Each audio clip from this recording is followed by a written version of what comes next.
बहुत बेहतर जीत मिली है राष्ट्रीय जनतांत्रिक गठबंधन को और माननीय प्रधानमंत्री आदरणीय नरेंद्र मोदी जी की विकास की गंगा जो उनके भगीरथ प्रयास के कारण देश के गांव-गांव, घर-घर, जन-जन तक पहुंच रही है, उसका असर है।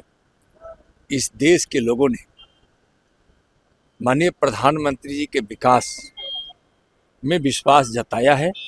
महाराष्ट्र में रिकॉर्ड तोड़ जीत हासिल की है भाजपा और एनडीए ने। और जितने भी उपचुनाव हैं उसमें देखे होंगे कि भारतीय जनता पार्टी ने अपार जीत हासिल की है, यानी कि माननीय प्रधानमंत्री जी के नेतृत्व में लोगों ने विश्वास जताया है। बिहार में चारों की चारों सीट एनडीए जीती है। प्रधानमंत्री जी के विकास की गंगा बिहार के मुख्यमंत्री श्रीमान नीतीश कुमार जी ने घर घर तक पहुंचाया है। लोगों ने बिहार में भी माननीय मोदी जी और माननीय नीतीश कुमार जी के कार्यों को काफ़ी सराहा और उसमें विश्वास जताया और चारों की चारों सीट एनडीए जीती। जो सीटें एनडीए के पास नहीं भी थी, आरजेडी के पास और माले के पास थी, उसको भी एनडीए ने जीता है। और 2025 के चुनाव का यह संकेत है कि 2025 के बिहार विधानसभा के चुनाव में रिकॉर्ड तोड़ेगी एनडीए और 50 वर्षों का 60 वर्षों का इतिहास जो अब तक किसी गठबंधन को उतनी बड़ी जीत हासिल नहीं हुई है, उतनी बड़ी जीत एनडीए 2025 के बिहार विधानसभा के चुनाव में सीटें जीतकर आएगी। देखिए, झारखंड में जो हार हुई है, हार तो नहीं कह सकते हैं। आप देखे होंगे कि बहुत सारी नई सीटों को हम जीते हैं और पुरानी सीटें हम अच्छी संख्या में उसको हम जीत नहीं पाए हैं। जीते जरूर है उस सीटों पर भी, तो कहीं ना कहीं वहाँ के जो स्थानीय विधायक के प्रति जो एंटी इनकम्बेंसी का जो माहौल था उसके कारण वहाँ हम पीछे रह गए हैं।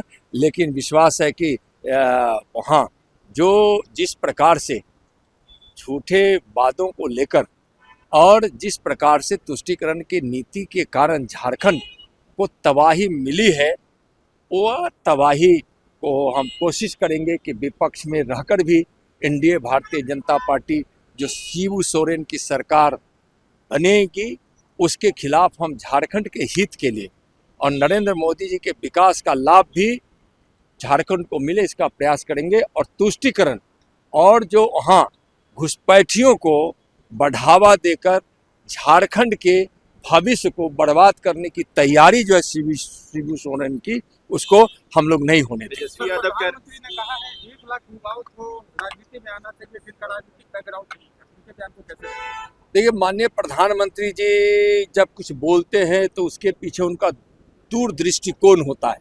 युवाओं को प्राथमिकता देना माननीय प्रधानमंत्री जी के संकल्प में है, सपना में है। आप देखिए होंगे कि इस 10 साढ़े 10 वर्षों में युवाओं को प्राथमिकता माननीय प्रधानमंत्री जी ने दिया है।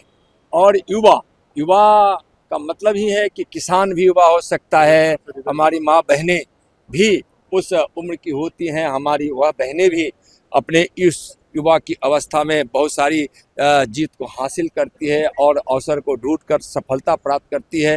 तो और आज युवा देश कहा जाता है भारत को। दुनिया में युवा देश भारत को इसलिए कहा जाता है कि देश की आज़ादी का लगभग देश की आबादी का लगभग 58-59% युवा है।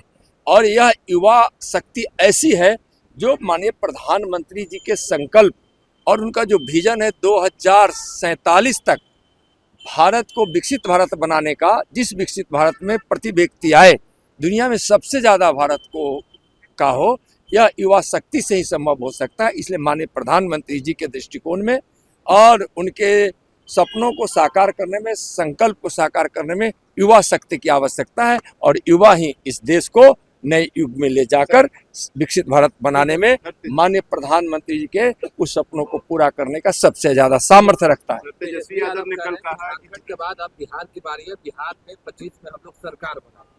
अच्छा देखिए, ये तो ऐसा व्यक्ति ही कह सकता है जो बिल्कुल बिहार की राजनीति की नासमझदारी रखता हुआ। बताइए, सुपड़ा साफ हो गया उनका, उनकी अपनी सीट जो थी वह एनडीए के झोली में चला गया।